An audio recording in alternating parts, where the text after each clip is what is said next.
Hello everyone, welcome back to the channel. Today we have a chance to work with Imolaza Ultra Smart Sprinkler Controller. I have it here in front of me. And this video I will open box and see what is inside. We will install. And now let's open box and see what is inside. First, we have some kind of note, do not return, to read an instruction manual. Then we have a cable labels, wiring diagram, key to lock the cabinet, template to install the controller, and controller by itself. This one, belt for indoor and outdoor. And here on the side, there's a latch we will open. Inside, that's the controller. Open this cover and all the accessory inside. So I have a power cord. We got some wire nut, anchors, and screws to install. And we also got some zip ties. That's the controller. We have a QR code we will use the first time to register on our property. Then we have some buttons to turn water on off manually from the controller. Then we have some numbers on the controller will indicate which station you are working or which station running water. And we have a reset button to reset. They give you a lot of options to feed wire. Now let's go install.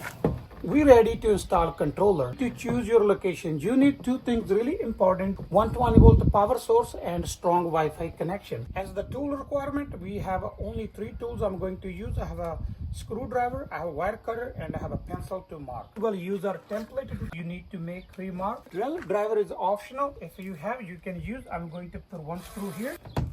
We will run wire through the controller. We will hang our controller. And next part, installing power cable. Really simple. Black wire go to the black, white to the white, and the green to the green. Next part, we will install cap cable.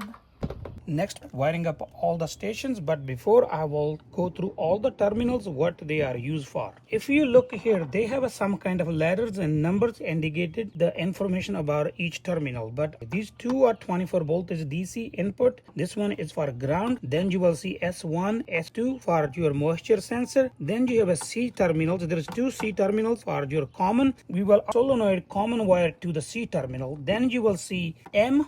M means it's a main valve, or you have a pump you can control with this controller.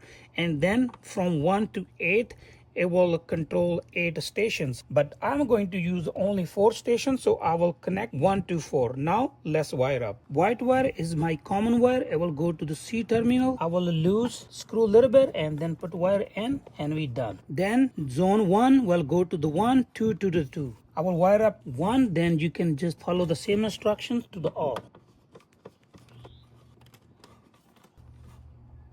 I have wired up all the station. Now we are ready to set it up. I hope you guys like my video. Please like, share, comment, and don't forget to subscribe. Thank you for watching. Meet you in the next video with a new topic.